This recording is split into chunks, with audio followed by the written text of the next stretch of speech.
Hello everyone, I'm SageValentine and welcome to my channel of the same name. Right now I'm going to review for you guys CW's The Messengers Season 1, Episode number 3, entitled Path to Paradise. So what did I think about this episode? So apparently it looks like in this season of this series, the devil is going to try his best to tempt each and every one of our messengers, the angels. And I do believe that he had a hand in getting Peter arrested at the end of the episode, and that woman that was singing, I don't know about you guys, but to me, she seemed like a plant from him. And did I mention that he was very busy this episode? Satan was very, very busy. If it wasn't hassling Raul, it was shaking hands with that prime minister from Iraq, and then Cindy Richards, the politician or the senator, and then it was just, he's just always busy. So like that saying goes, the devil is always busy. Now in this episode we learned a little bit more about Raul. We learned where that tension is coming from between Raul and his brother's wife and the brother and the niece, even though we did not get to meet the brother but for maybe a couple seconds before he exploded. What we learned during this episode was that the brother was involved in some drug deal or something, and he and Raul somehow were involved in it, but Raul was not too keen on what was going on. So they went to this strip club where the brother's wife worked, and to make a long story short, apparently not only was that a trap for Raul and the brother to meet this dude, and I guess the feds rolled up into it to sell these, to I guess buy drugs or sell drugs or something like that.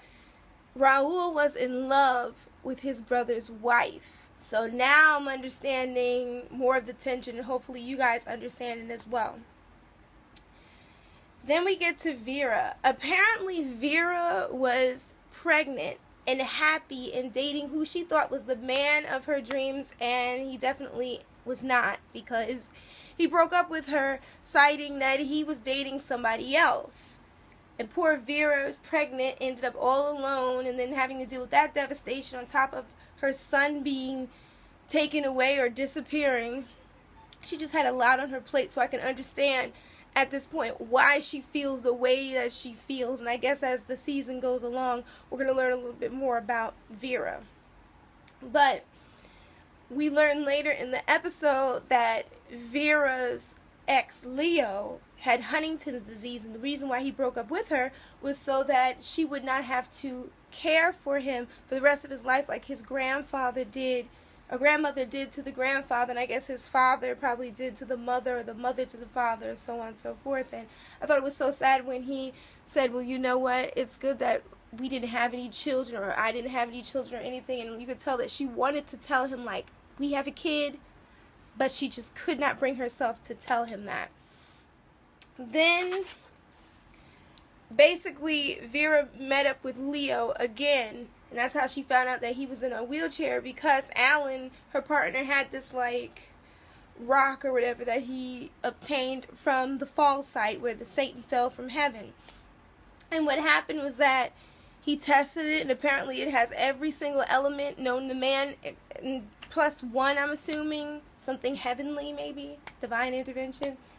And somebody came and they took it and they stole it, and then Vera's walking through doors half dead, and apparently she finds her power is basically transcendence, I guess that's what you call it, when you put your spirit outside of your body.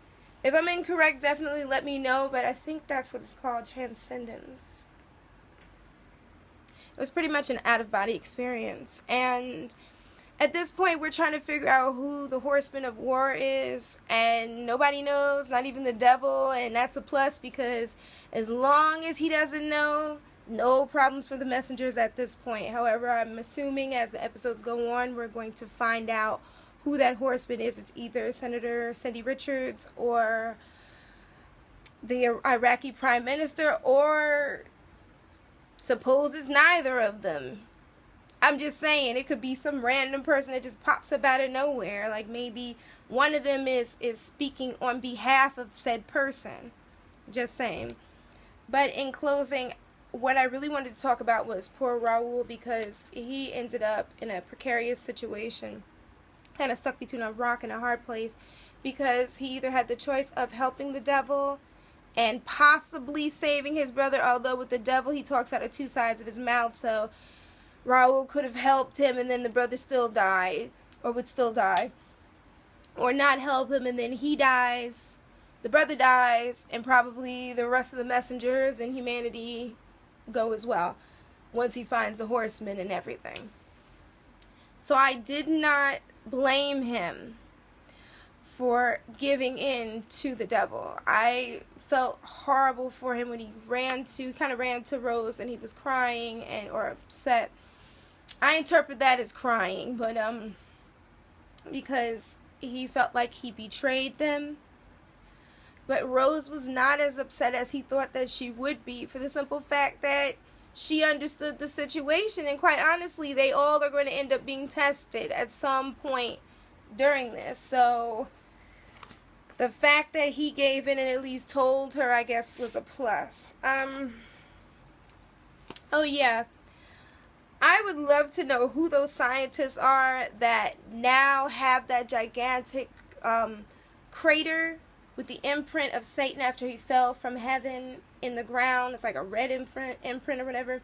There were all those rocks, and now that they have the rock that Vera's associate Alan had, and remember Vera tried to chase him, and then she ended up having that experience where she was out of her body and she went through the door, but she wasn't able to catch him. There's something funny going on with that rock, and I am going to take a wild guess and assume that maybe these scientists are Satanists, some type of dark group with allegiance to the devil, something like that. But either way, I love this show so much. I swear I do, and I do not want this show canceled at all. So if you have not started watching it, definitely. And I do want this show to have a second season.